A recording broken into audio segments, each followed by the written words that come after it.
ನಮಸ್ಕಾರ ಸ್ನೇಹಿತರೆ, welcome to Kempee's kitchen. ಇವತ್ತು ಸೋಮವಾರದ ಲಾಗನ ಶೇರ್ ಮಾಡ್ತಾ ಇದ್ದೀನಿ. ಸೋಮವಾರ ಸ್ಟವನ್ನೆಲ್ಲ ಒರೆಸ್ಕೊಂಡು ಕೆಲಸ ಶುರು. ಸೋಮವಾರ ಅಂದ ತಕ್ಷಣವೇ ವಾರದ ಮೊದಲನೇ ದಿನ. ಸೋಮವಾರ ಅಯ್ಯೋ ಬೇಗ ಬಂದ್ಬಿಡ್ತಪ್ಪ ಸೋಮವಾರ. ಅಯ್ಯೋ ಕೆಲಸ ಎಷ್ಟು ಬೇಗ ಮುಗಿಯುತ್ತೋ ಗೊತ್ತಿಲ್ಲ, ಎಷ್ಟೊತ್ತಿಗೆ ಇದ್ರೂ ಕೆಲಸನೇ ಮುಗಿಯೋದಿಲ್ಲ. ವಾರದ ದಿನ ಬೇರೆ ಅಂದ್ಕೊಂಡು ಕೆಲಸನ ಗೊಣ್ಕೊಂಡು ಶುರು ಮಾಡ್ಕೊಳ್ತೀವಿ. ಅಯ್ಯಪ್ಪ ಸೋಮವಾರ, ಛೇ ನಾನು ನಿನ್ನೆನೇ ಯೂನಿಫಾರ್ಮು ಎಲ್ಲನೂ ವಾಶ್ ಮಾಡಾಕಬೇಕಾಯಿತು, ಶೂನ ವಾಶ್ ಮಾಡಿ ತೊಳೆದು ಎತ್ತಿಡಬೇಕಾಗಿತ್ತು, ಇನ್ನೂ ಒಣಗೇ ಇಲ್ಲ, ಬಟ್ಟೆ ಐರನ್ ಮಾಡೇ ಇಲ್ಲ ನಾನು. ಈ ರೀತಿ ಗೊಣಗಾಟದಿಂದನೇ ಈ ಸೋಮವಾರ ಮೊದಲನೇ ವಾರ ಶುರುವಾಗುತ್ತೆ. ವಾರದ ಕೊನೆ ದಿನ ಖುಷಿಯಿಂದ ಇದ್ದರೆ ವಾರದ ಮೊದಲನೇ ದಿನ ದಡಬಡ ಗಡಿಬಿಡಿ ಅಂತಲೇ ಶುರು ಮಾಡೋದು. ಸಮಯ ಅನ್ನೋದು ಎಷ್ಟು ಬೇಗ ಹೋಗ್ತಾ ಇದೆ ಅಲ್ವಾ. ಯಾರಿಗೂ ಮೋಸ ಮಾಡದೆ, ಯಾರಿಗೂ ಅನ್ಯಾಯ ಮಾಡದೆ, ಬಡವ ಬಲ್ಲಿದ ಶ್ರೀಮಂತ ಇವನು ಅಂತಂತ ಯಾರಿಗೂ ಒಂದು ಭೇದ ಭಾವ ತೋರಿಸ್ದೆ, ಯಾರ ಕೈಲೂ ಕೊಂಡ್ಕೊಳ್ಳೋಕ್ಕಾಗದೆ, ಯಾರ ಹತ್ರನೂ ಸುಳಿದಿರ ತನ್ನ ಕೆಲಸ ತನ್ನ ಪಾಡಿಗೆ ತಾನು ಮಾಡ್ತಾ ಇರೋದು ಅಂತಂದರೆ ಸಮಯ ಒಂದೇ. ಹೌದು, ಅದನ್ನು ಯಾರ ಕೈಲಾದರೂ ಕೊಂಡ್ಕೊಳ್ಳೋಕ್ಕಾಗುತ್ತಾ? ಇಲ್ಲ ಅಲ್ವಾ. ಹಾಗೇನೆ ಬನ್ನಿ ಸ್ನೇಹಿತರೆ, ವಿಡಿಯೋ ಶುರು ಮಾಡೋಣ. ವಿಡಿಯೋ ಇಷ್ಟ ಆದಲ್ಲಿ ಒಂದು ಲೈಕ್ ಕೊಡಿ, ಹೊಸ್ತಾ ನೋಡ್ತಾ ಇರೋರು ಸಬ್ಸ್ಕ್ರೈಬ್ ಮಾಡ್ಕೊಳ್ಳಿ, ನಿಮ್ಮ ಅನಿಸಿಕೆ ಅಭಿಪ್ರಾಯಗಳನ್ನು ಕಮೆಂಟ್ ಹಾಕಿ ಅಂತ ಹೇಳ್ತಾ ವೆಲ್ಕಮ್ ಟು ಕೆಂಪೀಸ್ ಕಿಚನ್. ಏನಪ್ಪ ಟೈಮ್ಗೆ ಇಷ್ಟೊಂದು ಪ್ರಾಮುಖ್ಯತೆ ಕೊಡ್ತಾ ಇದ್ದಾರಲ್ಲ ಅಂತ ನೀವು ಅಂದ್ಕೊಂಡಿದ್ದೀರಾ? ಟೈಮನ್ನು ರುಚಿ ಗೊತ್ತಿರೋನು ಯಾವತ್ತಿಗೆ ಆದ್ರೂ ಬಡತನ ಅನ್ನೋದನ್ನು ಕಂಡೇ ಇರೋದಿಲ್ಲ. ಟೈಮ್ ಬೆಲೆ ಗೊತ್ತಿರೋನಿಗೆ ಸಿರಿತನ ಅನ್ನೋದು ಬಿಟ್ಟು ಬಡತನ ಹತ್ರಕ್ಕೂ ಸುಳಿಯೋದಿಲ್ಲ. ಬಡತನ ಅನ್ನೋದು ಪ್ರತಿಯೊಂದಕ್ಕೂ ಕಾರಣ ಆಗುತ್ತೆ. ನಾವು ಟೈಮನ್ನು ಯಾವ ರೀತಿ ಯುಟಿಲೈಸ್ ಮಾಡ್ಕೊಳ್ತೀವಿ, ಯಾವ ರೀತಿ ನಾವು ಬಳಸ್ಕೊಳ್ತೀವಿ, ನಾವು ಒಂದೊಂದು ಕ್ಷಣನೂ ಒಂದೊಂದು ನಿಮಿಷನೂ ವೇಸ್ಟ್ ಮಾಡದಿರ ನಾವು ಬಳಕೆ ಮಾಡ್ಕೊಳ್ಳೋದೇ ಆದರೆ ನಮ್ಮ ಜೀವನನೇ ಬದಲಾಗುತ್ತೆ. ಹೌದು, ಆಟ ಆಡೋ ಏಸಲ್ಲಿ ಆಟ ಆಡಬೇಕಂತೆ, ನಿದ್ರೆ ಮಾಡೋ ಟೈಮಲ್ಲಿ ನಿದ್ರೆ ಮಾಡಬೇಕಂತೆ, ಊಟ ಮಾಡೋ ಟೈಮಲ್ಲಿ ಊಟ ಮಾಡಬೇಕಂತೆ, ಪಾಠ ಕೇಳೋ ಟೈಮಲ್ಲಿ ಪಾಠ ಕೇಳಬೇಕಂತೆ. ದೊಡ್ಡವರು ಎಷ್ಟು ಚೆನ್ನಾಗಿ ಹೇಳಿದಾರಲ್ವ. ಇದರಲ್ಲಿ ಯಾವುದಾದ್ರು ಒಂದು ಚೂರು ಏರಿಳಿತ ಆಯಿತು ಅಂತಂದರೆ ಜೀವನನೇ ನರಕ ಆಗುತ್ತೆ. ಊಟ ಮಾಡದೇ ಇರೋ ಟೈಮಲ್ಲಿ ಊಟ ಮಾಡಿದ್ರೆ ಅನಾರೋಗ್ಯ ಗ್ಯಾರಂಟಿ. ಓದೋ ಟೈಮಲ್ಲಿ ಓದದೆ ಕುಣಿತಾ ಕೂತ್ಕೊಂಡ್ರೆ ಲೈಫು ಬರ್ನ್ ಆಗುತ್ತೆ. ಆಟ ಆಡೋ ಟೈಮಲ್ಲಿ ಆಟ ಆಡದೆ ನಾವು ನಿಜವಾಗ್ಲೂ ಅಲ್ಲಿ ಇಲ್ಲಿ ಸುತ್ತಾಡಿಕೊಂಡು ಓದ್ಕೊಂಡು ಹುಡುಗರ ಜೊತೆ ಒಂದು ರೀತಿ ಬೇಡವಾಗಿರೋದನ್ನು ಕಲ್ತ್ಕೊಂಡು ಹೋದರೆ ಆ ಒಂದು ಗೋಲ್ಡನ್ ಲೈಫನ್ನು ನಾವು ಕಳ್ಕೊಬೇಕಾಗತ್ತೆ. ದೊಡ್ಡವ್ರು ಹೇಳಿರೋ ಮಾತು ಎಷ್ಟು ಸತ್ಯ ಅಲ್ವಾ. ಓದೋ ಟೈಮಲ್ಲಿ ಓದಬೇಕು, ಆಟ ಆಡೋ ಟೈಮಲ್ಲಿ ಆಟ ಆಡಬೇಕು, ಊಟ ಮಾಡೋ ಟೈಮಲ್ಲಿ ಊಟ ಮಾಡಬೇಕು, ನಿದ್ರೆ ಮಾಡೋ ಟೈಮಲ್ಲಿ ನಿದ್ರೆ ಮಾಡಬೇಕು.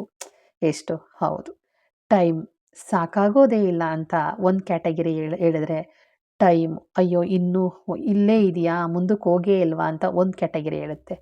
ಟೈಮ್ ಯಾಕಾದರೂ ಬಂತಪ್ಪ ಅಂತ ಇನ್ನೊಂದು ಕ್ಯಾಟಗಿರಿ ಹೇಳುತ್ತೆ.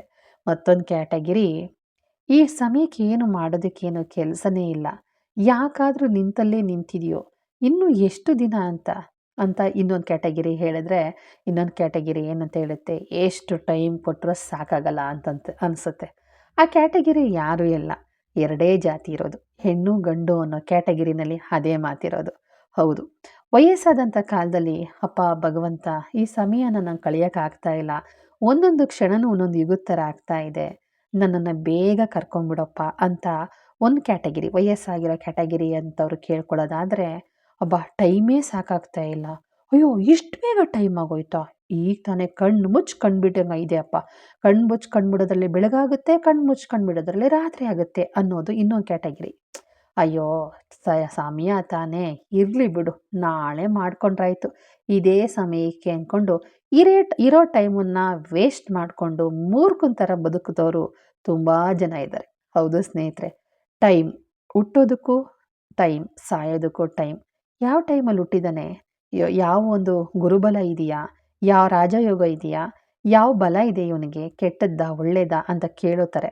ಸತ್ತ ಮೇಲೆ ಇವನು ಸತ್ತಿರೋ ಟೈಮ್ ಸರಿ ಇದೆಯಾ, ಇವನು ಸತ್ತೋದ್ಮೇಲೆ ನಮ್ಗೆ ಒಳ್ಳೇದಾಗುತ್ತಾ ಕೆಟ್ಟದ್ದಾಗುತ್ತಾ ಅಂತಲೂ ಕೇಳ್ತಾರೆ. ನೋಡಿ, ಎಲ್ಲದಕ್ಕೂ ಟೈಮ್ ಅನ್ನೋದು ಎಷ್ಟು ಮುಖ್ಯ. ಜೀವನದಲ್ಲಿ ಭಗವಂತ ನಮಗೆ ಟೈಮ್ ಅಂತ ಅನ್ನೋದನ್ನು ಕೊಟ್ಟಿದ್ದಾನೆ, ದುಡಿಮೆ ಅನ್ನೋದು ಕೊಟ್ಟಿದ್ದಾನೆ, ಕಣ್ಣು ಕೈ ಕಾಲು ಎಲ್ಲ ಕೊಟ್ಟಿದ್ದಾನೆ. ಆದರೆ ಟೈಮ್ ಮ್ಯಾನೇಜ್ ಮಾಡೋದು ಹೇಗೆ, ಟೈಮ್ ಮ್ಯಾನೇಜನ್ನು ಮಾಡೋ ರೀತಿ ಬಗ್ಗೆ ಹೇಗೆ ಅಂತ ಅನ್ನೋದು ಕೊಟ್ಟೇ ಇಲ್ಲ.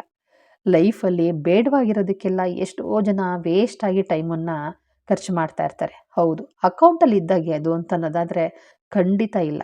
ಟೈಮ್ ಅನ್ನೋದನ್ನು ಅಕೌಂಟ್ ಇಟ್ಕೊಳ್ಳೋಕ್ಕೂ ಆಗಲ್ಲ, ಬೇಕು ಅಂದಾಗ ಖರ್ಚು ಮಾಡೋಕ್ಕೂ ಆಗೋದಿಲ್ಲ. ಆದರೆ ಸಮಯ ಅನ್ನೋದು ಓಡ್ತಾ ಇರುತ್ತೆ. ಅದರಿಂದ ನಾವು ಓಡೋದನ್ನು ಮಾತ್ರ ಗೊತ್ತಿರಬೇಕು ಹೊರ್ತು, ನಾವು ಕುಂತೇ ಇದ್ರೆ ಕೂತ್ಕೊಂಡೇ ಇರಬೇಕಾಗತ್ತೆ, ಮಲಗಿದ್ರೆ ಮಲಗೇ ಇರಬೇಕಾಗತ್ತೆ, ನಿಂತಿದ್ರೆ ನಿಂತೇ ಇರಬೇಕಾಗತ್ತೆ. ಏನಿದ್ರೂ ಸ್ಪೀಡಾಗಿ ಅದ್ರ ಜೊತೆ ಸರಿ ಸಮಾನವಾಗಿ ಓಡ್ತಾ ಇರಬೇಕು.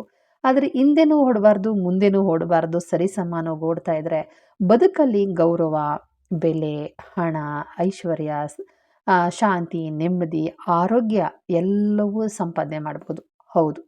ಟೈಮ್ ಮ್ಯಾನೇಜ್ಮೆಂಟ್ ಗೊತ್ತಿರೋರು ಮಾತ್ರ ನಮ್ಮ ಅಂಗೈಯಲ್ಲಿ ಆರೋಗ್ಯ ಅಂತೀವಲ್ಲ, ಆ ಆರೋಗ್ಯನ ಕಾಪಾಡ್ಕೊಬರ್ಬೋದು. ಬಡತನ ಅನ್ನೋದನ್ನ ಓಡಿಸಿ ಸಿರಿತನನ ತಗೊಂಡು ಬರ್ಬೋದು. ಸಂಸಾರದಾಗಲಿ, ಸಂಬಂಧಗಳಲ್ಲೇ ಆಗಲಿ, ಆ ಒಂದು ಕುಟುಂಬದಲ್ಲೇ ಆಗಲಿ, ಒಂದು ಪ್ರೀತಿ ವಿಶ್ವಾಸನ ಗಳಿಸ್ಬೋದು. ಬಡತನ ಅನ್ನೋದನ್ನ ನಾವು ಓಡಿಸಿ ಸಿರಿತನ ಅನ್ನೋದನ್ನ ತಂದು ನಮ್ಮ ಪಕ್ಕಕ್ಕೆ ಕೂರಿಸ್ಕೊಂಡು 10 ಜನಕ್ಕೆ ಕೆಲಸ ಕೊಟ್ಟು 100 ಜನಕ್ಕೆ ಅನ್ನ ಹಾಕ್ಬೋದು. ಹೌದು.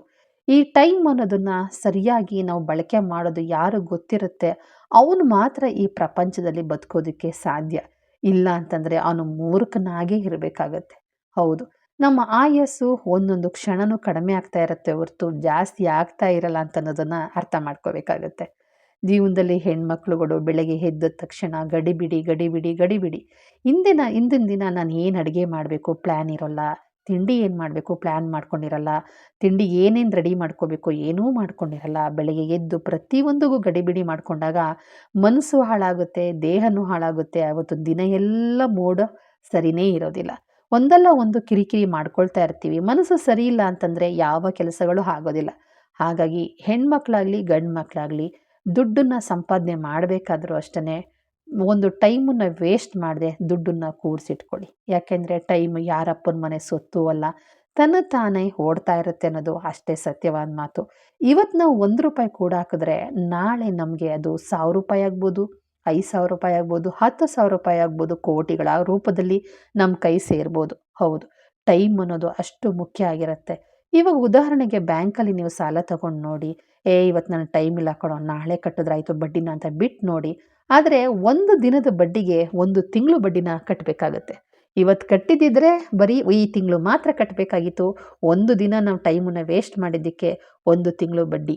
ಆ ಬಡ್ಡಿ ಕಟ್ಟಬೇಕಾದ್ರೆ ಅದ್ರ ಹಿಂದೆ ಆ ದುಡ್ಡಿನ ಹಿಂದೆ ಇರೋ ಪರಿಶ್ರಮ, ಸಮಯ, ಸಂದರ್ಭ, ಸನ್ನಿವೇಶಗಳು ಎಷ್ಟು ಮುಖ್ಯ ಆಗಿರುತ್ತೆ. ಹೌದು. ಅದನ್ನೆಲ್ಲ ನೆನೆಸ್ಕೋಬೇಕಾಗತ್ತೆ. ಹೌದು ಸ್ನೇಹಿತರೆ. ಜೀವನದಲ್ಲಿ ಟೈಮ್ ಅನ್ನೋದು ತುಂಬ ಮುಖ್ಯ ಆಗುತ್ತೆ. ಹುಟ್ಟೋದಕ್ಕೂ ಬೇಕು, ಸಾಯೋದಕ್ಕೂ ಟೈಮ್ ಬೇಕು ಅಂತ ಹೇಳ್ತಾ ಬನ್ನಿ ಇವತ್ತು ಆಗಲೇ ಹೇಳಿದ್ನಲ್ಲ ಚಪಾತಿ ಮತ್ತು ಕಾಯಿ ಚಟ್ನಿ, ತೆಂಗಿನಕಾಯಿ ಮತ್ತು ಇದನ್ನು ಹುರ್ಗಡ್ಲೆ ಹಾಕಿ ಚಟ್ನಿ ಮಾಡಿದೆ. ಅದಕ್ಕೆ ಮಾಮೂಲಿ ಈರುಳ್ಳಿ ಮತ್ತು ಒಣಮೆಣಸಿನ್ಕಾಯಿ ಎಲ್ಲನೂ ಕಡಲೆಬೇಳೆ ಉದ್ದಿನಬೇಳೆ ಹಾಕಿ ಒಗ್ಗರಣೆ ಕೊಟ್ಟು ಚಟ್ನಿಗೆ ಹಾಕಿ ಚಪಾತಿ ಜೊತೆ ತುಂಬ ಅಂದರೆ ತುಂಬ ಚೆನ್ನಾಗಿರುತ್ತೆ. ಅದು ಇದು ಮುದ್ದೆಗೂ ಚೆಂದ, ರೈಸ್ಗೂ ಚೆಂದ ಆ ಒಂದು ಚಟ್ನಿ. ಇನ್ನು ಇವತ್ತು ಏನು ಹಾಲು ಹಾಕೋದು ಬೇಡ ಅಂತ ಅಂದ್ಬಿಟ್ಟು ಹಾಗೆ ಕಾಫಿ ಮಾಡ್ಕೊಂಡು ಕುಡಿತಾ ಇದ್ದೀನಿ. ನನಗೆ ಈ ಥರ ಕಾಫಿ ಮಾಡ್ಕೊಂಡು ಕುಡಿಯೋದು ಅಂದರೆ ತುಂಬ ಇಷ್ಟ. ಸಿಕ್ಕಾಪಟ್ಟೆ ತಲೆನೋವು ಬಂದಿರುತ್ತಲ್ಲ, ಆವಾಗ ನಾನು ಈ ಥರ ಕಾಫಿನ ಮಾಡ್ಕೊಂಡು ಕುಡಿತೀನಿ ಸ್ನೇಹಿತರೆ. ಯಾಕೆಂದರೆ ಇದರಿಂದ ಸ್ವಲ್ಪ ತಲೆನೋವು ಕಡಿಮೆ ಆಗುತ್ತೆ ಅಂತ ಅನ್ನೋ ಕಾರಣಕ್ಕೋಸ್ಕರ ಅಷ್ಟೇ ಹೊರತು ಬೇರೆ ಇನ್ನೇನೂ ಅಲ್ಲ. ನೋಡ್ತಾ ಇದ್ದೀರಾ ಇವಾಗ ಒಗ್ಗರಣೆ ಹಾಕ್ತಾ ಇದ್ದೀನಿ. ಕಡಲೆಬೇಳೆ, ಉದ್ದಿನಬೇಳೆ, ಒಣಮೆಣಸಿನಕಾಯಿ ಇದಿಷ್ಟನ್ನು ಒಗ್ಗರಣೆ ಹಾಕಿ ಕರಿಬೇವು ಸೊಪ್ಪು ಮತ್ತು ಈರುಳ್ಳಿನ ಚೆನ್ನಾಗಿ ಬಾಡಿಸ್ಕೊಂಡು ಈ ಮಿಕ್ಸ್‌ನ ಚಟ್ನಿ ಒಳಗಡೆ ಹಾಕ್ತು ಅಂತಂದರೆ ಚಟ್ನಿ ರೆಡಿ ಆಗುತ್ತೆ. ಚಪಾತಿ ಜೊತೆಗೆ ಇದನ್ನು ಯೂಸ್ ಮಾಡ್ಕೊಳ್ತಾ ಇದ್ದೀನಿ. ಇದೆಲ್ಲ ಆದಮೇಲೆ ಅಡುಗೆಗೆ ರೆಡಿ ಮಾಡ್ಕೋಬೇಕು. ಜೀವನದಲ್ಲಿ ಯಾರಾದರೂ ಬಾಡಿಗೆ ಮನೆಗೆ ಹೋಗಿದ್ದೀರಾ? ಖಂಡಿತ. ಬಾಡಿಗೆ ಮನೆಗೆ ಹೋಗಿರೋರಿಗೆ ನಂದೊಂದು 4 ಕಿವಿ ಮಾತುಗಳನ್ನು ಹೇಳ್ತಾ ಇರ್ತೀನಿ. ಬಾಡಿಗೆ ಮನೆ ಅಂದ ತಕ್ಷಣವೇ ನಾವು ಯೋಚನೆ ಮಾಡೋದು ಹಳೆ ಮನೆನಾ, ಹೊಸ ಮನೆನಾ? ಯಾವುದು ಬಾಡಿಗೆಗೆ ಹೋದರೆ ಚೆಂದ? ಅಯ್ಯೋ ಹೋಗ್ತೀವಿ ಹೊಸ ಮನೆಗೆ ಹೋದರೆ ಸರಿ. ಬೇಡ ಕಣೋ ₹1 ಕಡಿಮೆ ಆಗುತ್ತೆ, ಹಳೆ ಮನೆಗೆ ಹೋಗೋದೇ ಸರಿ ಅಂತ 2 ಥರ 2 ರೀತಿಯಾಗಿ ಪ್ರತಿಯೊಬ್ಬ ಮನುಷ್ಯ, ಬಾಡಿಗೆ ಮನೆಗೆ ಹೋಗೋ ಮನುಷ್ಯ ಯೋಚನೆ ಮಾಡೋದು ಸಹಜ. ಆದರೆ ನಾನು ಹೇಳೋದು ಒಂದೇ ಮಾತು. ಹಳೆ ಮನೆ ಅಂತಂದರೆ ತುಂಬ ಹಳೆ ಮನೆಗೆ ಹೋದ್ರೂ ಒಳ್ಳೆಯದಲ್ಲ. ಆ ಮನೆಯಲ್ಲಿ ಅನ್ನೋದಿರೋದಿಲ್ಲ, ಆಯಸ್ಸು ಅನ್ನೋದಿರೋದಿಲ್ಲ. ಯಾಕೆಂದರೆ ಮನೆ ಕಟ್ಟಿಸ್ಬೇಕಾದ್ರೆ ಆಯಸ್ಸು ತಕ್ಕಾಗೆ ಕಟ್ಟೋದು. ಆ ಮನೆ ಹಿರೀಕರು ಯಾರ ಹೆಸರಲ್ಲಿ ಕಟ್ಟಿರ್ತಾರೋ ಆ ಒಂದು ಹೆಸರು ಬಲದ ಮೇಲೆ ಆ ಮನೆಯಲ್ಲಿ ಅನ್ನೋದಿರುತ್ತೆ. ಏನಾದರೂ ಕಡಿಮೆ ಆಯಿತು, ಆ ಮನೇಲಿ ಇಲ್ಲ ಅಂತಂದರೆ ಮನೆಯಲ್ಲಿ ದುಡ್ಡು ಕಾಸು ನಿಲ್ಲೋದಿಲ್ಲ, ಅನಾರೋಗ್ಯ ಜಾಸ್ತಿ ಬರುತ್ತೆ. ದುಡ್ಡು ಕಾಸು ಯಾವ್ದಾರ ರೂಪದಲ್ಲಿ ಹೊರಗಡೆ ಖರ್ಚಾಗುತ್ತೆ. ದುಡ್ಡು ಕಾಸು, ಒಡವೆ ವಸ್ತ್ರನ ಬೇರೆ ಬೇರೆ ರೂಪದಲ್ಲಿ ನಾವು ಕಳ್ಕೋಬೇಕಾದಂಥ ಸ್ಥಿತಿ ಬರುತ್ತೆ. ಆರೋಗ್ಯನ ನಾವೇನು ತಪ್ಪೇ ಮಾಡಿರೋದಿಲ್ಲ ಆರೋಗ್ಯದ ವಿಚಾರದಲ್ಲಿ. ಈಗ ಬೇಡದಿರೋ ಕಡೆ ಊಟ ತಿನ್ನೋದು, ಬೇಡವಾಗಿರೋ ಒಂದು ಇದನ್ನು ಜ್ಯೂಸ್ಗಳನ್ನ ಕುಡಿಯೋದು, ಬೇಡದೇ ಇರೋ ಕಡೆ ಎಲ್ಲ ನಾವು ಹೇಳ್ತೀವಲ್ಲ, ಹೊರಗಡೆ ಊಟ ಮಾಡಿದ ತಕ್ಷಣ ನನಗೆ ಆರೋಗ್ಯ ಹಾಳಾಗುತ್ತೆ ಅಂತ. ಅದನ್ನೆಲ್ಲ ನಾವು ಮಾಡದೇ ಇದ್ರೂ ಸಹ ಆರೋಗ್ಯ ಹಾಳಾಗಿದೆ ಅಂತದ್ ಕಾರಣನೂ ಸಹ ಒಂದು ನಮ್ಮ ಏನು ಆಯ ಅನ್ನೋದಿರುತ್ತೆ ಅದು ಕಾರಣ ಆಗಿರುತ್ತೆ. ಸಾವು, ಆಯಸ್ಸು ಕಡಿಮೆ ಮಾಡೋದಕ್ಕೂ ಮನೆ ಆಯ ಕಾರಣ ಆಗುತ್ತೆ. ಆಯಸ್ಸನ್ನ ಜಾಸ್ತಿ ಮಾಡೋಕ್ಕೂ ಮನೆ ಆಯ ಕಾರಣ ಆಗುತ್ತೆ. ವಂಶ ಉದ್ಧಾರ ಮಾಡೋಕ್ಕೂ ಆಯ, ವಂಶನ ಒಂದಂದ್ರೆ ವಂಶನ ನಿರ್ವಂಶ ಮಾಡೋದಕ್ಕೂ ಆಯನೇ ಕಾರಣ ಆಗುತ್ತೆ. ಹೌದು. ಹಳೆ ಮನೆಗೆ ಹೋಗೋಕ್ಕೂ ಮುನ್ನ ಯೋಚನೆ ಮಾಡಿ, ಇದು ಎಷ್ಟು ವರ್ಷ ಆಗಿದೆ? ಈ ಮನೆಗೆ ಹೋಗಬಹುದಾ? ಈ ಮನೆಯಲ್ಲಿ ಏನಿದೆ? ಏನಿಲ್ಲ? ಪ್ರತಿಯೊಂದನ್ನು ಅಳತೆ ಮಾಡ್ಕೊಂಡೋಗಿ, ಮುಖ್ಯವಾಗಿ ಹಳೆ ಮನೆಗಳಲ್ಲಿ ಕೆಲವೊಂದು ಅವಘಡಗಳು ಆಗಿರುತ್ತೆ. ಈಗ ಸೂಸೈಡ್ ಮಾಡ್ಕೊಂಡು ಸತ್ತಿರ್ತಾರೆ. ಕೆಲವರು ಆಕ್ಸಿಡೆಂಟ್‌ಗಳಾಗಿ ಸತ್ತಿರ್ತಾರೆ. ವಿಷ ಕುಡಿದು ಯಾವ ರೂಪದಲ್ಲೋ ಒಂದು ಕಡೆ ಸೂಸೈಡ್ ಮಾಡ್ಕೊಂಡು ಸತ್ತಿರ್ತಾರೆ. ಕೆಲವ್ರ ಮನೆಗಳಲ್ಲಿ ಸೂಸೈಡ್ ಮಾಡ್ಕೊಂಡು ಸತ್ತಾಗ ಆ ಮನೆಗೆ ಹೋಮ, ಹವನ, ದಿಗ್ಬಂಧನ ಅಂತ ಮಾಡಿಸ್ತಾರೆ. ಅವಾಗ ನೆಗೆಟಿವ್ ಎನರ್ಜಿ ಅಲ್ಲಿಂದ ಹೊರಟೋಗಿರುತ್ತೆ. ಇನ್ನೂ ಕೆಲವರು ಬಾಡಿಗೆ ಮನೆ ಅಲ್ವಾ ಬಿಡು ಬೇಕಾಗಿರೋರು ಬರ್ತಾರೆ ಅಂತಂದ್ಬಿಟ್ಟು ಆ ಮನೆಗೆ ಏನೂ ಮಾಡಿಸಿರೋದಿಲ್ಲ. ಕೆಲವ್ರು ನೋಡಿ ಬಾಡಿಗೆ ಮನೆಗೆ ಹೋದ ತಕ್ಷಣ ಸಿಕ್ಕಾಪಟ್ಟೆ ಹೊಡೆತ ತಿಂತಾರೆ. ಖರ್ಚುಗಳು ಜಾಸ್ತಿ ಆಗುತ್ತೆ, ಅನಾರೋಗ್ಯ ಜಾಸ್ತಿ ಆಗುತ್ತೆ. ಇದ್ದಕ್ಕಿದ್ದಂಗೆ ಏನೋ ದೇಹದಲ್ಲಿ ತೊಂದರೆ ಆಗಿ ಹಾಸ್ಪಿಟ್ಲಿಗೆ ದುಡ್ಡು ಸುರಿಬೇಕಾಗೋ ಸಂದರ್ಭ ಬರುತ್ತೆ. ಹೌದು. ಅದಕ್ಕೆಲ್ಲ ಮುಖ್ಯವಾಗಿ ಮನೆ ಆಯ, ಮನೆ ಯಾವ ದಿಕ್ಕಿನ ಬಾಗಿಲು, ನಮ್ಮ ಹೆಸರು ಬಲಗ ಆ ಬಾಗಿಲು ಬರ್ತಾ ಇದೆಯಾ? ಯಾವ ದಿಕ್ಕಿಗೆ ಅಡುಗೆ ಮನೆ, ದೇವ್ರ ಮನೆ, ಬೆಡ್‌ರೂಮ್ ಇದೆ. ಇದನ್ನೆಲ್ಲವೂ ಮುಖ್ಯ ಕಾರಣ ಆಗುತ್ತೆ. ಹೌದು. ಸರಿಯಾಗಿ ಬಾಡಿಗೆ ಮನೆಗಳನ್ನ ಆಯಾ ಪ್ರಕಾರ ಕಟ್ಟಲಿಲ್ಲ ಅಂದ್ರೂ ಅಟ್‌ಲೀಸ್ಟ್ ನಮ್ಮ ಹೆಸರಿಗೆ ಯಾವ ಬಾಗಿಲಾಗಿ ಬರುತ್ತೆ, ಆ ಬಾಗಿಲು ಕರೆಕ್ಟಾಗಿ ಇದೆಯಾ ಅಂತ ಅನ್ನೋದನ್ನ ನೋಡ್ಕೊಂಡೋಗಿ. ಯಾಕೆಂದ್ರೆ ನಮ್ಮ ಮನೆ ಆದ್ರೆ ಹೌದು ಈ ಮೂಲೆಯಲ್ಲಿ ಇದೇ ಬರಬೇಕಾಗಿತ್ತು ಅಂತ ಸರಿ ಮಾಡ್ಕೋಬಹುದು. ಬಾಡಿಗೆ ಮನೆಗಳೆಲ್ಲ ಹಾಗಲ್ವಲ್ಲ, ಯಾವ್ಯಾವುದೋ ಒಂದೊಂದು ಮೂಲೆಗೆ ಕಟ್ಟಿರ್ತಾರೆ. ಪುಣ್ಯಾತ್ಮರು ಮಾತ್ರ ಹೌದು ನಮ್ಮಂಗೆ ಮನುಷ್ಯರಲ್ವಾ ಅವರು ಅಂದ್ಬಿಟ್ಟು ಒಂದು ಹೆಸರು ಬಲದ ಪ್ರಕಾರ ಮನೆಗಳನ್ನ ಕಟ್ಕೊಂಡಿರ್ತಾರೆ. ನಾನು ಹೇಳೋದು ಇಷ್ಟೇ ಸ್ನೇಹಿತರೆ, ಯಾರೇ ಆದ್ರೂ ಮೊದಲು ಮನೆ ಬಾಡಿಗೆಗೆ ಹೋಗ್ಬೇಕಾದ್ರೆ ಇದು ಹಳೆ ಮನೆನಾ, ಹೊಸ ಮನೆನಾ, ಆಯ ಇದೆಯಾ ಇಲ್ವಾ? ಹೊಸ ಮನೆ ಆದ್ರೂ ಸಹ ಕೆಲವೊಂದು ನೆಗೆಟಿವ್ ಎನರ್ಜಿಗಳು ಜಾಸ್ತಿ ಇರುತ್ತೆ. ಹಳೆ ಮನೆಯಲ್ಲೂ ಇರುತ್ತೆ, ಹೊಸ ಮನೆಯಲ್ಲೂ ಇರುತ್ತೆ. ಅಷ್ಟು ಸುಲಭವಾಗಿ ಮನೆಗಳಿಗೆ ಹೋಗೋಕ್ಕೂ ಮುಂಚೆ ಆದಷ್ಟು ಸುಲಭವಾಗಿ ಒಪ್ಕೊಂಡು ಹೋಗಬೇಡಿ. ಕೆಲವ್ರು ಏನು ಮಾಡ್ತಾರೆ, ಹೊಸ ಮನೆಗೆ ಬರೋಕ್ಕೂ ಮುಂಚೆ ಅದಕ್ಕೆ ತೀರ್ಥ ಪ್ರೋಕ್ಷಣೆ ಮಾಡಿ, ಮನೆ ದೇವ್ರ ಪೂಜೆ ಮಾಡಿ, ಗಂಗೆ ತಗೊಂಡು ಬಂದು ನವಧಾನ್ಯಗಳನ್ನು ಇಟ್ಟು ಹೊಸ ಮನೆಗಳಿಗೆ, ಬಾಡಿಗೆ ಮನೆಗಳಿಗೆ ಹೋಗ್ತಾರೆ. ಹಾಗೆ ಹೋಗೋ ಹಂಗಿಲ್ಲ. ಮೊದಲು ಮನೆಯೊಳಗಡೆ ಬರೋಕ್ಕೂ ಮುಂಚೆ ಅದ್ರ ಹಿಂದಿನ ದಿನ ಇಡೀ ಮನೆಯೆಲ್ಲನೂ ಕ್ಲೀನ್ ಮಾಡ್ಕೋಬೇಕಾಗುತ್ತೆ. ಗೋಮೂತ್ರ ಹಾಕಿ, ಅರಿಶಿನ ಹಾಕಿ, ಉಪ್ಪು ಹಾಕಿ ಮನೆಯೆಲ್ಲ ಕ್ಲೀನ್ ಮಾಡಿಕೊಂಡು, ನಾವು ಹಾಲು ಉಕ್ಕಿಸೋ ದಿನ ಮನೆ ಒಳಗಡೆ ಹೋಗೋಕ್ಕೂ ಮುನ್ನ ಫಸ್ಟು ಹೊಸ್ಲು ಪೂಜೆಯನ್ನು ಮಾಡಿ, ಬಲ್ದಾಗ ಹಾಲಿಟ್ಟು ದೇವ್ರ ಫೋಟೋ ತಗೊಂಡು ತುಂಬಿದ ಬಿಂದಿಗೆ ನೀರನ್ನು ಇಟ್ಕೊಂಡು ಬಲ್ದಾಗ ಹಾಲಿಟ್ಟು ಮನೆಯೊಳಗಡೆ ಹೋಗತಕ್ಕಂಥದ್ದು. ಇನ್ನು ಹಳೆ ಮನೆನ ಹೇಗೆ ಖಾಲಿ ಮಾಡೋದು? ಹೌದು. ಹಳೆ ಮನೆಯಲ್ಲೂ ಸಹ ನಾವು ಒಂದು ಫೋಟೋವನ್ನು ಬಿಡಬೇಕಾಗತ್ತೆ. ಅದು ಕ್ಯಾಲೆಂಡರ್ ಆಗಿರ್ಬೋದು, ಸಣ್ಣ ಫೋಟೋಗಳಾಗಿರ್ಬೋದು. ಅದನ್ನ ಬಿಟ್ರೆ ಹಳೆ ಮನೆ, ಬಾಡಿಗೆ ಮನೆಗಳಲ್ಲಿ ಬಿಟ್ಟು ಬರಬೇಕಾಗತ್ತೆ. ಹಳೆ ಮನೆಯಲ್ಲಿ ಯೂಸ್ ಮಾಡದೇ ಮಾಡಿರುವಂತಹ ಇದು ನಾವೇನು ಟಾಯ್ಲೆಟಲ್ಲೆಲ್ಲ ಯೂಸ್ ಮಾಡ್ತೀವಲ್ಲ, ನೆಲ ಉಜ್ಜೋ ಬ್ರಷ್ ಆಗಿರ್ಬೋದು, ಬಾತ್ರೂಮ್ ಬ್ರಷ್ ಆಗಿರ್ಬೋದು, ಕಸ ಗುಡಿಸೋದು ಕಡ್ಡಿ ಪೊರ್ಕೆ ಆಗಿರ್ಬೋದು, ಸೋಗಿನ ಪೊರ್ಕೆ ಆಗಿರ್ಬೋದು, ಪ್ಲಾಸ್ಟಿಕ್ ಪೊರ್ಕೆಗಳಾಗಿರ್ಬೋದು, ಅದ್ಯಾವುದನ್ನು ಖಂಡಿತ ತಗೊಂಡೋಗಬೇಡಿ. ಯಾವುದೇ ಬಾಡಿಗೆ ಮನೆಗೆ ಹೋದ್ರೂ ಸಹ ನಾವು ಇರೋ ಮನೆಯಿಂದ ಈ ಮತ್ತೊಂದು ಹೊಸ ಬಾಡಿಗೆ ಮನೆಗೆ ಹೋಗ್ತೀವಲ್ಲ, ಅಂಥ ಮನೆಗಳಿಗೆ ಯಾವುದೇ ಕಾರಣಕ್ಕೂ ತಗೊಂಡೋಗಬೇಡಿ. ಎಲ್ಲವನ್ನು ಬಿಸಾಕಿ ಹೋಗಿ. ಇಲ್ಲ ಅಂದರೆ ಹಳೆ ಮನೆಯಲ್ಲೇ ಬಿಟ್ಟು ಆಮೇಲೆ ಮಾರನೇ ದಿನ ಬಂದು ಬಿಸಾಕ್ಬೋದು. ಆಮೇಲೆ ಕಿತ್ತೋಗಿರೋ ಚಪ್ಪಲಿಗಳಾಗಿರ್ಬೋದು, ಕಿತ್ತೋಗಿರೋ ಹರಿದೋಗಿರೋ ಚಾಪೆಗಳಾಗಿರ್ಬೋದು, ಕಿತ್ತೋಗಿರೋ ದಿಂಬುಗಳಾಗಿರ್ಬೋದು, ಖಂಡಿತ ಇದನ್ನು ತಗೊಂಡೋಗಕ್ಕೆ ಹೋಗಬೇಡಿ. ಮುಖ್ಯವಾಗಿ ಒಂದು ಮನೆಗೆ ಬಾಡಿಗೆಗೆ ಹೋಗ್ತಾ ಇದ್ದೀವಿ, ಇಲ್ಲ ಒಂದು ಸ್ವಂತ ಮನೆಗೆ ಹೋಗ್ತಾ ಇದ್ದೀವಿ ಅಂತಂದರೆ, ನಾವು ಯಾವ ಮನೇಲಿದ್ದೀವೋ ಆ ಮನೆಯಿಂದ ಚಪ್ಪಲಿ, ಪೊರ್ಕೆ ಮಾತ್ರ ಯಾವುದೇ ಕಾರಣಕ್ಕೂ ತಗೊಂಡು ಹೋಗಬೇಡಿ. ತಗೊಂಡು ಹೋದರೆ ದರಿದ್ರ ಅನ್ನೋದಂತೂ ಖಂಡಿತ ಬರುತ್ತೆ. ಕೆಲವ್ರು ಏನು ಮಾಡ್ತಾರೆ, ನೀವೇನು ಕಸ ಗುಡಿಸ್ಬೇಡಿ ಅಮ್ಮ, ನಾವೆಲ್ಲನೂ ಕ್ಲೀನ್ ಮಾಡ್ಕೊಂಡು ಗುಡಿಸ್ತೀವಿ. ನೀವು ಯಾವ ಟೈಮಲ್ಲಿ ಹೆಂಗೆ ಎಸಿತೀರೋ ಯಾರಿಗೆ ಗೊತ್ತು, ನಾವು ಕ್ಲೀನ್ ಮಾಡಿಸ್ಕೋತೀವಿ ಅಂತಾರೆ. ಇನ್ನು ಕೆಲವರು ನೀವೇ ಕ್ಲೀನ್ ಮಾಡಿಬಿಟ್ಟು ಹೋಗಿ ಅಂತ ಹೇಳ್ತಾರೆ. ಆವಾಗ ಅಡುಗೆ ಮನೇನ ಫಸ್ಟ್ ಕ್ಲೀನ್ ಮಾಡಿ, ಅಡುಗೆ ಮನೆಯಲ್ಲಿ ಉಪ್ಪನ್ನ ಇಟ್ಟು ಸಣ್ಣ ಸಣ್ಣ ಪ್ಯಾಕೆಟಲ್ಲೋ ಇಲ್ಲ ಸಣ್ಣ ಸಣ್ಣ ದೊನ್ನೆನಲ್ಲೋ ನವಧಾನ್ಯಗಳನ್ನು ಇಡಿ. ಅಡುಗೆ ಮನೇಲಿ ಇಡೋಕ್ಕಾಗಲಿಲ್ಲ ಅಂತಂದರೆ ದೇವರ ಮನೆಯಲ್ಲಿ ಒಂದು ಫೋಟೋ ಇಟ್ಬಿಟ್ಟು ಅದ್ರ ಮುಂದೆ ಇಟ್ಟು ನೀವು ಕೇಳ್ಕೋಬೇಕಾಗತ್ತೆ. ಹೌದು ನನಗೆ ಒಳ್ಳೇದು ಮಾಡು, ಈ ಮನೇಲಿ ಇದ್ದಾಗ ನನಗೆ ಒಳ್ಳೇದು ಮಾಡಿದೀಯಾ, ಮುಂದಿನ ಮನೆಗೆ ನಾನು ಬಾಡಿಗೆಗೆ ಹೋಗ್ತಾ ಇದ್ದೀನಿ, ಅಲ್ಲೂ ಒಳ್ಳೇದು ಮಾಡು, ನಾವು ಸ್ವಂತ ಮನೆ ತಗೋಬೇಕು ಅಂತ ಪ್ರಯತ್ನ ಪಡ್ತಾ ಇದ್ದೀವಿ, ಆ ಯೋಗನ ನಮಗೆ ಕೊಡು ಅಂತ ಕೇಳ್ಕೊಳ್ಳಿ. ಹೌದು. ಒಂದು ಪಕ್ಷ ಇದ್ದ ಮನೆಯಲ್ಲಿ ಏನಾದ್ರು ತೊಂದರೆ ಆಗಿತ್ತು ಅಂತಂದ್ರೂ ಸಹ ನನಗೆ ಈ ಮನೇಲಿ ತೊಂದರೆ ಆಗಿದೆ. ಏನೇ ನೆಗೆಟಿವ್ ಇದ್ರೂ ಅದು ಇದೇ ಮನೇಲಿ ಇರಲಿ ಹೊರತು ನನ್ನ ಜೊತೆ ಬರೋದೇ ಬೇಡ. ನನ್ನ ಜೊತೆ ಯಾವತ್ತೂ ಒಳ್ಳೇದು ಮಾತ್ರ ಬರಲಿ. ಕೆಟ್ಟದ್ದು ಇದೇ ಮನೇಲಿರಲಿ. ಯಾರಿಗೂ ತೊಂದರೆ ಕೊಡೋದು ಬೇಡ ಅಂತಂದ್ಬಿಟ್ಟು ನೀವು ಮನೇನ ಖಾಲಿ ಮಾಡ್ಕೋಬೇಕು. ಉಪ್ಪು, ನವಧಾನ್ಯ ಅದೇನೇ ಇದ್ರೂ ಒಂದು ಫೋಟೋ ಹಿಡಿಯಂತೆ ಸಣ್ಣದೊಂದು ಫೋಟೋ ಇಲ್ಲ ಕ್ಯಾಲೆಂಡರ್ ಇಟ್ಬಿಟ್ಟು ಹೋಗಿ ಅದು ಮತ್ತೆ ವಾಪಸ್ ಯಾವುದೇ ಕಾರಣಕ್ಕೂ ತಗೋಕ್ ಹೋಗಬೇಡಿ. ಅಕಸ್ಮಾತ್ ಮನೆ ಓನರ್ ಬಂದು ಯಾಕೆ ನಮ್ಮ ಮನೆಯಲ್ಲಿ ಈ ಥರ ಇಟ್ಟಿದ್ದೀರಾ ಅಂತಂದರೆ ನಿಮ್ಮ ಒಳ್ಳೇದಕ್ಕೆ ಅಂತ ಹೇಳಿ ಆಯಿತಾ. ನಿಮ್ಮ ಒಳ್ಳೇದಕ್ಕೆ ಇಟ್ಟಿದ್ದೀವಿ ಅಂತ ಹೇಳಿ ಹೊರತು ಅದು ಇದು ಅಂತ ಏನೇ ಆದರೂ ಕಥೆಗಳನ್ನು ಹೇಳಕ್ಕೆ ಹೋಗಬೇಡಿ ಅಷ್ಟೇ ನಾನು ಹೇಳೋದು. ಇನ್ನು ಅಕ್ಕಪಕ್ಕದವ್ರನ್ನ ಕೇಳಿಕೊಂಡು ಬಾಡಿಗೆ ಮನೆಗಳಿಗೆ ಹೋಗ್ಬೇಕಾಗತ್ತೆ. ಯಾಕೆಂದರೆ ಸಾವು ಯಾರಪ್ಪನ ಮನೆ ಕೈಯಲ್ಲೂ ಇಲ್ಲ, ಯಾರ ಕೈಯಲ್ಲೂ ಇಲ್ಲ. ಯಾರು ಅದನ್ನು ತಪ್ಪಿಸೋದಕ್ಕೂ ಆಗೋದಿಲ್ಲ. ಅದನ್ನು ನಮ್ಮ ಮನೆಯಲ್ಲಿ ಭಗವಂತ ಹೇಗೆ ಬರೆದಿದ್ದಾರೋ ಅದನ್ನು ನಾವು ಅನುಭವಿಸ್ಬೇಕು. ಹಾಗಂದ್ಬಿಟ್ಟು ಸೂಸೈಡ್ ಮಾಡ್ಕೊಂಡು ಸತ್ತಿರೋದು, ಆಕ್ಸಿಡೆಂಟ್ ಆಗಿ ಸತ್ತಿರುವಂತಹ ಮನೆಗಳಲ್ಲಿ ಜೀವ ಹೋಗಿರುತ್ತೆ ನೋಡಿ, ಆಯಾ ಜಾಗಗಳಲ್ಲಿ ಖಂಡಿತವಾಗ್ಲೂ ಮನೇನ ಮಾಡಕ್ಕೆ ಹೋಗಬೇಡಿ. ಅಕ್ಕಪಕ್ಕದವ್ರನ್ನ ವಿಚಾರಿಸಿ ಮಾಡಿ ಆತ್ಮಗಳಿಂದ ತೊಂದರೆಗಳು ಅನುಭವಿಸಿದ್ರೆ ಮಾತ್ರ ನಮ್ಮ ಪ್ರಾಣಕ್ಕೆ ಕಂಟಕಗಳಾಗುತ್ತೆ. ಅದಂತೂ ನಿಜ. ಮನೆ ಮಾಡಬೇಕಾದ್ರೆ 3 ದಾರಿ ಸೇರ್ಪಟ್ಟಿದ್ದ ಮನೇನ ಖಂಡಿತ ಮಾಡಬೇಡಿ. ಅಪ್ಪಿತಪ್ಪಿ ಮಾಡಿದ್ದೀರಾ ಅಂತಂದರೆ ಮನೆ ಬಾಗಿಲಲ್ಲಿ ಒಂದು ಸಣ್ಣದಾಗಿರೋ ಗಣೇಶನನ್ನು ಹಿಡಿ, ಒಂದು ಸಣ್ಣದಾಗಿರೋ ಕನ್ನಡಿಯನ್ನು ಹಿಡಿ.